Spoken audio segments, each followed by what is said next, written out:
Hi, Ed Gonzalez, Harris County Sheriff, joined here by T. Michael O'Connor, the U.S. Marshal of the Southern District. This afternoon at approximately 1:15, we had a deputy-involved shooting.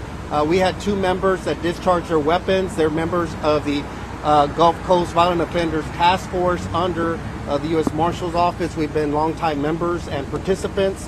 This afternoon, members of the team were looking for one serious felon offender that was possibly in and around this location.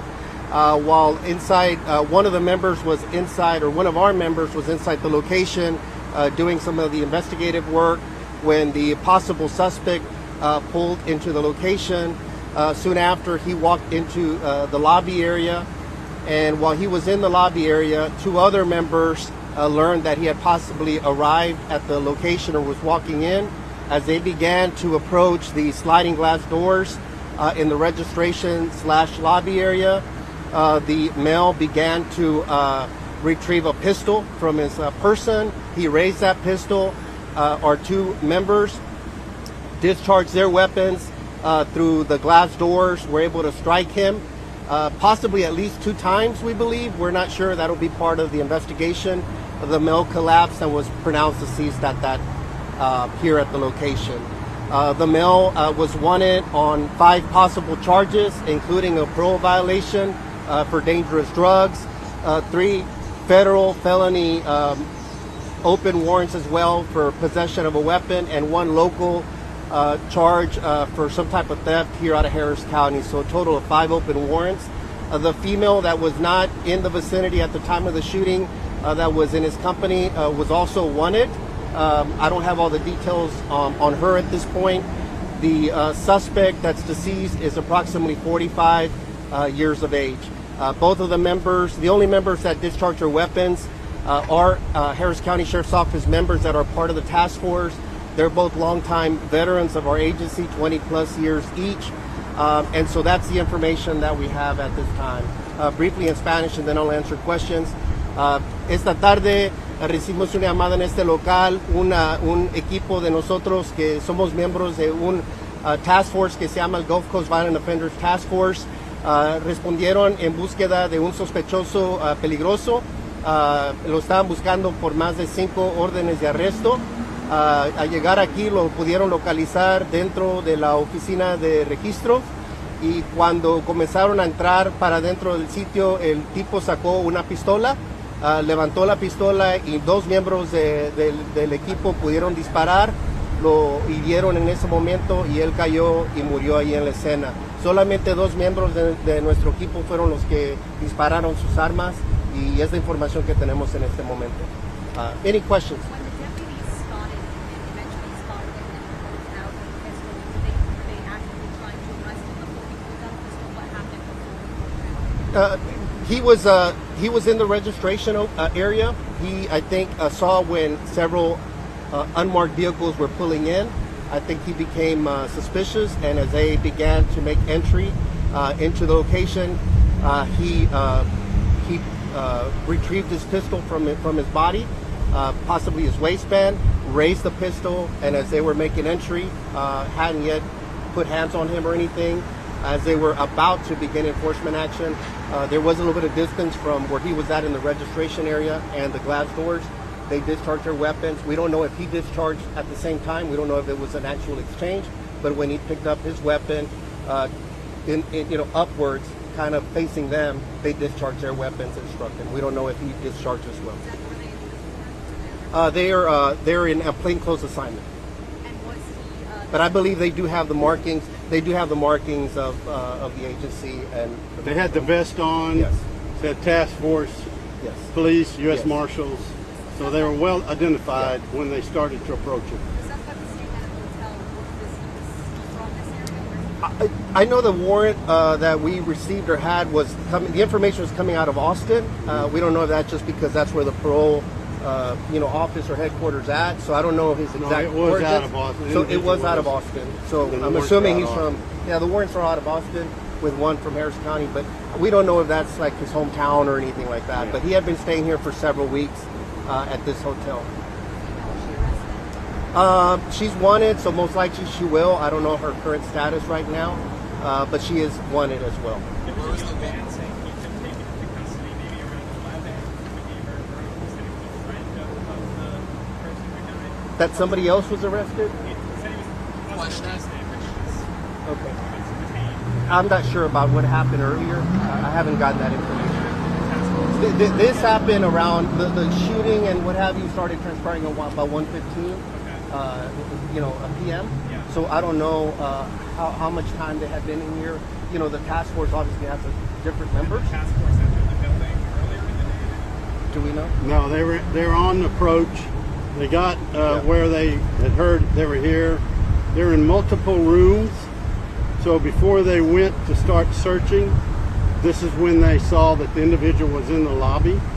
Now, since then, there's other occupants and even juveniles that are in there, and they're being detained until the authorities come and work with them at this time. The male, we're told, had multiple rooms here at the location, so there's going to be different parties that were announced. So I don't know what transpired earlier. Yes.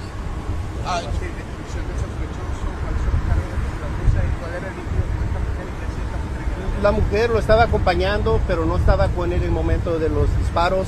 Estaba en búsqueda por 5 órdenes de arresto, todas felonías. Una es un parole violation por drogas peligrosas. 3 eran por felonías federales con persona prohibido de tener un arma. Y otro era por un tipo de robo o algo, theft, pero aquí de Harris County. Entonces era un total de 5. Y la mujer no sabemos, pero también tenía orden de arresto también. Aquí se estaba quedando, se había estado hospedando en este hotel por más de 2-3 semanas, más o menos. Somebody had. Can you explain, clarify a little bit, what time did the marshals get to the motel today? I'm not sure what time they arrived earlier in lieu of the former question, but we know that approximately right after 1 or so, they were more specifically looking for this individual. They had entered, for a few into the registration office asking some questions. And then once they determined that the male was possibly inside the registration areas, when they began to arrive to make entry into the registration, to approach him, to take enforcement action. And that's when the male pulled out the pistol, raised it up, and we don't know again if there was an exchange, but we know 2 members of our agency that are members of the task force discharged their weapons. And you mentioned kids. Kids are being detained. Possibly in the other rooms. Yeah. We don't know. It's in the early stages. And again, also always like to preface things by saying all this is still preliminary. We know there's obviously a public interest, and we want to share with our media partners. But all this is still subject to investigation. The DA's office is also here. Internal Affairs will be out here for us. Our criminal investigations team is out here as well. So there'll be multiple parallel investigations. And things are always subject to change once we get more information, interview people, and conduct the investigation. But we do know he had at least 3 or 4 rooms. We don't know why he had so many or who else were in those rooms. We don't know if the kids were in danger in any way. We don't know all those things. That'll be part of our investigation.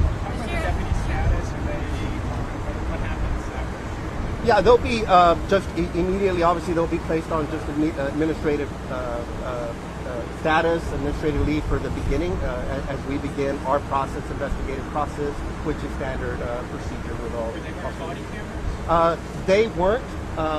There is footage of the incident.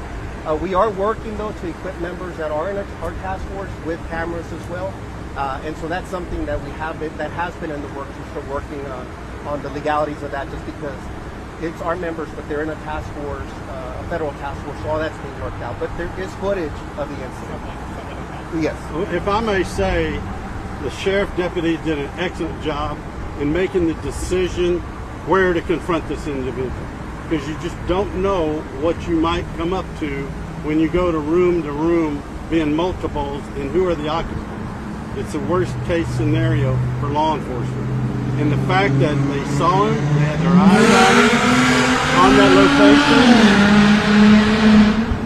location, they made the best call to go and approach him at this time. Yeah, it seemed that both members, looking at their initial actions, it looked like they acted very swiftly in a safe manner. they obviously, protected their lives. There was also a clerk for the hotel inside, and yet they contained everything very surgically as best as they could under the circumstances. The guy really prompted the issue, the suspect did, when he retrieved the weapon, and then that's when things transpired after that. But members of the Gulf Coast Task Force, they're an elite team. They go after the worst of the worst in our communities. There was a big presser here recently with some amazing arrests that they had done. So they're really out there trying to find the most violent in our communities. So it was Operation the North partnership. Star. Yep. And we had a press conference with the sheriff and others in our successes of pursuing the worst of the worst. Sheriff, just about 5 days ago, we were here on this very same block with another officer involved. Can you address your department having, do that in the same week? Yeah, it's in very close proximity to here. Again, we extend our condolences to Roderick's family. We are in the throes of that investigation right now. My commitment, our commitment, is to be transparent, to be thorough, and to be timely as well. And so we will be getting out information forthcoming very, very soon. And so we're just trying to make sure that we're asking our public that if anybody was there that we may have missed, that they were in their vehicles that left prior to our arrival or anything like that, that we want to make sure that we're talking to them, collecting any other evidence or video that's out there. Again, we want to be thorough, but we take all loss of life very seriously. Each situation obviously is going to be very unique. This area is our most busiest in unincorporated Harris County, so there's a lot of attention that we're placing on addressing crime out here. And our folks are doing tremendous work. They're very difficult situations. We understand the scrutiny that comes when we have to utilize use of force. Just to put it in context, this year, just our agency alone, we've had over 1 million calls for service, over 500,000 911 calls, and we've had 12 uses of force involving discharging of firearms by our deputies, 12 out of hundreds of thousands of calls for service. So, but we're going to take each one serious. The community deserves that. The family deserves that. And our team members deserve that as well. So they'll be very transparent with that. We'll be coming out with information very soon on that incident. Is this part of Operation North Star? Or is No, No. sir. No. How long were those warrants out there? I'm not sure how long the warrants themselves have. I don't know if we have any information. We just know there are 5. Again, 3 are federal felony carrying a prohibited weapon. 1 was a local one, and 1 was a parole violation for dangerous drugs. But the fact that they come on our radar, or the marshal's office, the task force, is probably because there's some serious red flags, there are concerns, and that's why we're going. And I do believe one mentioned to me, one of my deputies mentioned that some of these warrants were in the period of time of June. But there could be, like the sheriff mentioned, there's multiple. Harris County as well as, so, to be exact about it, we'd have to follow up on it. What is can you release the man's name, the person who died? Not at this time, because as a courtesy, his family members as well. We don't know. I mean, obviously, if he is from Austin or somewhere else. Plus, we leave it up to the Harris County Institute of Forensic Sciences because they'll confirm the actual identity of the person through their process, and then we'll be able to truly confirm. We're going based on who they were searching for and the initial information we have here. But before putting out the name, we'd like to double check and confirm with the Institute of Forensic Sciences. Es anglo-sajón, 45 años de edad. He is a white male, 45 years of age.